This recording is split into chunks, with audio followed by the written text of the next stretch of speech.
Hello everyone, welcome back to Cars and Kelley. Today I'm going to be doing another car review, this time of this 1999 Nissan Maxima. This is actually my neighbor's car. He's had it for quite a long time.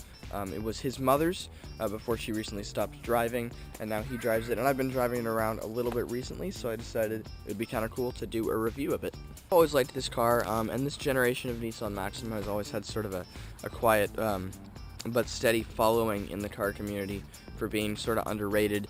There's nothing really like that special about this car technically, but it's just at this point, now that they've gone down in price so much, they're like a really awesome, reliable car for the price that can do a lot of things very well. Sort of like the last car I reviewed, the Scion XB. This is not a car aimed at enthusiasts, not super fun to drive, not super fast, but I want to do a few reviews of just sort of regular average cars, because they can be really great as well. So just to kick things off with a few specs, this is a 99, as I said at the beginning. It has a 3-liter V6 engine with about 190 horsepower, I believe. Not tons of power, but this car is actually surprisingly light, at least for its size, that is, for a full-size sedan. The Maxima is Nissan, or still is, Nissan's full-size sedan. It's grown a lot since then, I'm sure. But it was about 3,000 pounds, which is considerably lighter than most full-size sedans now, and probably of that time as well. Compared with that V6 and that moderate weight, this car is, decently quick. It's not fast, but it hauls its weight pretty well. Putting that to the ground is a 4-speed automatic transmission. This car was offered with a 5-speed manual, but unfortunately this one does not have that. The car is, as far as I know, pretty much stock, completely stock, except for obviously changing tires. And doing servicing and stuff along the way. This car really does not have any modifications that I know of. But speaking of longevity and ownership of this specific car, it amazingly only has 53,000 miles on it. That's extremely impressive for a car that is 18 years old at this point. Like I said, it was driven by my neighbor's mother, who is an older woman and has now stopped driving, so really not driven very often, just short distances. That's why it's so low mileage. And because this car is stock, there's not too much else to look at on the outside. You can look at pictures if you want, but there's nothing really special about this one. So I'll go over some of the stuff on the interior. I'm not sure exactly what trim level this is, but it is one of the higher ones. Got some nice options in here. Fully leather seats. It is a bit dirty on the floor and stuff right now, but other than some cosmetic stuff like that, this car is actually in really great shape normally. These back seats just look like brand new pretty much. Nice tan with wood accents everywhere. You do have a sunroof up here. Oh wow, that's bright. Sunroof as normally, sort of tilts or fully opens if you want as well. This car has a really nice sound system, stock from the factory that is. Got 2 of the main speakers in the door panels, 2 tweeters up here, and then actually if you look in the back above the rear seats, some more bigger speakers too. Got sun visors with mirrors up here, 2 interior lights. Power seats in the front for both the driver and the passenger, which is nice. A good sized center console storage compartment here, and then a couple more little cubbies right here.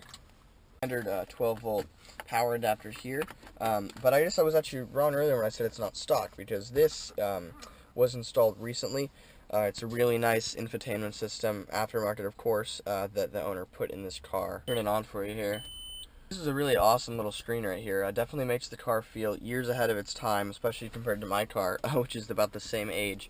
It's fully, touchscreen, Bluetooth capable, has a CD player. Really, all you really ever want from like a modern car entertainment system. It's got Pandora, Bluetooth audio, USB, the whole enchilada.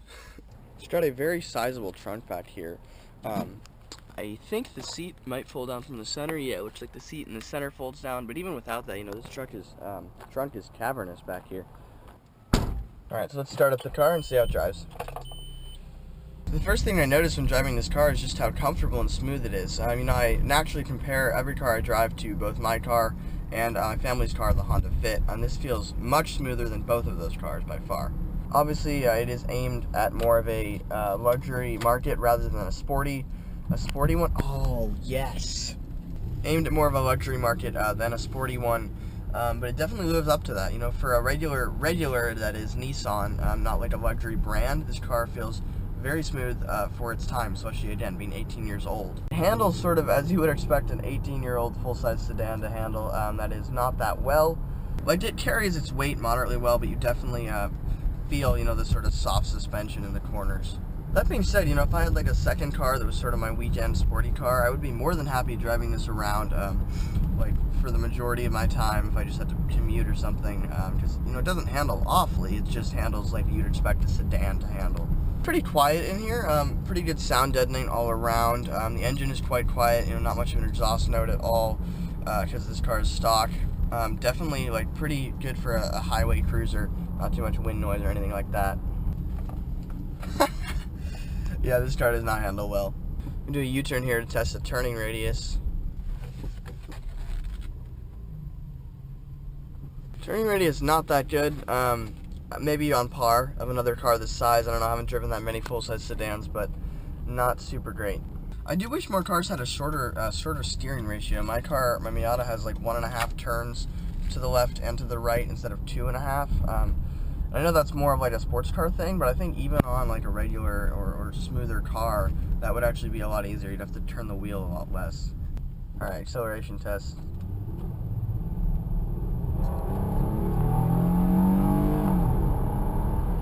Well, definitely faster than my car. It sort of felt like it was hurt to downshift. Pretty reluctant to do that. Definitely not really where this car wants to be. But, you know, it did downshift. The gears seem fairly long, but there is a decent amount of power and torque, and the car's not that heavy, so, you know, it moves. It's probably really all I'm going to do of a speed test of this car. It's fast enough, that's really all you need to know. Yeah, you know, I can really see why there's such a sort of underground love for this car. It's not really like anything special, but it's just a great all-around car for not that much money. Really smooth, drives really well, gets moderately good gas mileage, isn't that heavy. Has enough power. It's kind of just a good all-around vehicle. I could really see myself having this as a second car. My Miata is often not big enough to carry around all my musical equipment, the gear that I need to take to performances and such. The owner of this car is generous enough to let me borrow it sometimes when I need that extra space, and there is really a lot of space in here. Between the back seats, or folding the front seat down, or just kind of using the huge trunk, there really are a lot of cubic feet in here. I think that's about it for this review. Not too much else to say, just a really great all-around car. The value of this has really tanked just because of the age of this car. So if you're looking for a sedan of this age, sort of this style, this is a great one to get. I would fully recommend it. No, again, like the last review, if you're a car enthusiast, it's not going to be a super fancy sports sedan or anything really quick like that, but it's awesome as an everyday car. Like a lot of older Japanese cars, you know, it's pretty simple, cheap to work on, so if you maintain it well, these cars can last a really long time as well. Anyways, I think that's going to conclude this review. I got some more car reviews in the works that I want to do soon.